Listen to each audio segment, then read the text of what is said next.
All right, guys, welcome back again to the channel. Good evening to every one of you. I hope you guys are having a great weekend. So, as usual, back to legend some of the series making the rounds right now as they concern our team. And of course, while we're still waiting for South Africa and FIFA, to let us know what's happening. Obviously, today is 20th, and um, we expect some news any moment from now, probably maybe tomorrow. But someone that also has a stake in this matter, who coaches one of the teams in the Group C, and the person of Coach Rohr has come out to react for the very first time since FIFA served South Africa, and obviously, that's what he was praying for. He had been calling out on these bodies, the CAF, the FIFA, to actually intervene and you know bring justice to the group. He's been talking about it since March, and now that it's finally happened, he came out to give an interview where, to be honest, he's sounding kind of modest and diplomatic here. I don't think he has fully expressed how happy he is that South Africa is getting this query. But to cut the long story short, General in his statement is claiming that yes, even though if it turns out that South Africa loses 3 points and minus three goals, he's saying that yes, it's going to favor his team, Benin Republic, the most. When you compare Nigeria and Rwanda, he's going to be the biggest uh, person that benefits from it. But despite that, he's still downplaying that he and his team are going to have it easy in the group with these final two matches remaining. In fact, he claims that they are the ones that are going to suffer it the most because of the scheduling. They actually have two away games in their final games, one against Nigeria, and then I don't know who they are playing next. I think it's Rwanda as well. So very two strong teams, and General thinks that it's going to be very very difficult despite whatever advantage that they might get from this from this query now from FIFA. So in his words, he said, "This has been dragging on since March. This matter should have been resolved earlier. If the rules are strictly applied with the goal average rule, we would be top of the group, level on points to South Africa, but with one more goal. The schedule doesn't favor us. We'll still have two difficult away games, including Rwanda, who still have a chance of qualifying. Meanwhile, South Africa will play its last two matches at home with less fatigue and the support of its home crowd. We remain outsiders, but this decision gives us some hope." So that is how he ended it, uh, playing a bit of a mind game, trying to let us think that they are the ones that are going to have it the hardest, with these two games remaining. But I see reason in what he's saying because obviously when you cannot compare the guys that have away games with the guys that have home games. It's more difficult going away to play and also get the result. You factor in a lot of things: the travel itinerary, the hotel, the stress, uh, sometimes the delays. Coming from these countries that you're traveling to, some of them will intentionally want to frustrate you. So you factor all of these things in place, you see that it's definitely more difficult for the teams that will be playing away, at the end of the day. So I think on how it stands right now, South Africa are still, at an advantage right now. Even if they lose 3 points, they should be able to top the group after the last two games. And if they don't do that, if they fail to do that, then obviously they would have themselves to hold responsible because they have all the chance, they have all the advantage at this point. You know, as General Ross said, there are two games, on their home ground, and we know how South Africa are. Especially what we saw them did against Super Eagles. They took us to one farmland like that. Very bad pitch, probably a place that they were using to do horse race or something like that. They made us play on that pitch, a very bad pitch, and I'm sure that they had trained on that pitch and mastered the pitch to some extent, and then use it as a trap to get their opponents. So I'm thinking they are going to want to use this kind of approach, this kind of deception to play their last two games welcome their visitors into a stadium that they believe will have a negative impact on the opponents, but also an advantage to them, you know, who are South Africans. But we'll see what happens at the end of the day, guys. Probably tomorrow we'll get to see maybe FIFA has done something about it, because tomorrow will be 21st, which obviously is like a day after the deadline.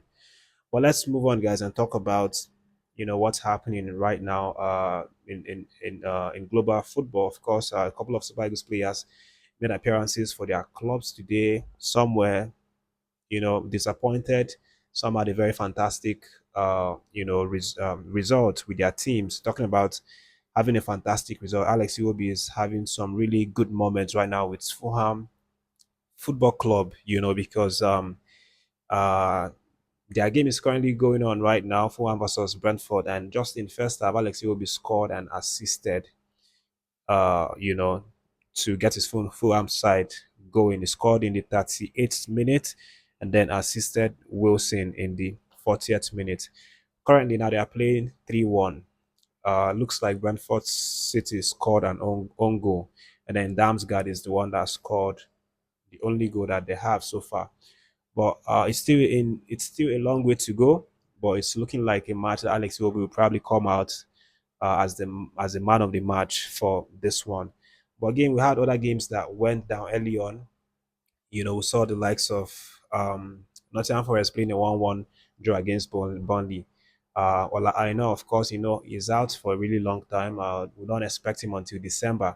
And then there is Taiwo Awoniyi, who seems to be a no-show for this Nottingham Forest. It seems like he's been relegated to the third or be fourth striker right now. We are not even seeing him come in as a sub. He doesn't start games, and right now it's looking uh, very difficult for this man with Nottingham Forest. I think January he's probably going to try and look for a club and you know move somewhere else where he can play football. But then we have other guys as well. Crystal Palace were fortunate to have come away with a 2-1 victory over West Ham. Uche Santos was an unused sub in this one. So obviously that's good for him because he's going to rest and then come back later next weekend. Tola Kodaris, Wolverhampton Wanderers fell by a 1-3 over Leeds United. Unfortunate for him. I watched that game. I was really expecting him to get his debut EPL goal, but it didn't happen. Better luck next time. But over to the Serie A, of course, Ademola Lookman has now reconciled finally with his Atalanta Football Club, and he is now been included in the squad to play tomorrow's game. And it's very funny because we talked about that. I think day before yesterday, Atlanta were kind of being very stubborn about including Lookman in the squad, talking about you have to be 100%, you have to be loyal, you have to be this, you have to be that. But then they went to play the Champions League against PSG and they were trashed 4-0. Immediately after that loss, that was when, the Atlanta CEO came out the next day to say that, uh, they love Ademola Lookman, that they are just waiting for him to come back, for him to decide and come back into the fold. That was the statement that he made. And then a few hours ago, we realized that Lukman had a conversation with the coach, and after that conversation, he was allowed to train with the first team. So everything is good now with him. Let me just read out the conversation between what the coach of the Atlanta side said after meeting Ademola Lukman. He said, Lukman, he spoke to me, his teammates, and the staff. He was welcome well and will be available tomorrow. He doesn't have full autonomy yet, given that he trains separately for a long time, but he worked very well this week. And then he went on to say about whether he's going to start the match. He said, we'll see. He hasn't trained much with the group. He remains an important player for us, but I will evaluate. So that's what the head coach, Ivan Juric, said about the Mola Lukman. So no more issues anymore. And there's even report that they are looking at giving Ademola Lookman a new contract, for him to sign a new contract. But this contract will not be like the regular one, whereby he would he would increase the amount of years. The contract deadline is still going to be like 2027, which is the normal, expiration of his current contract.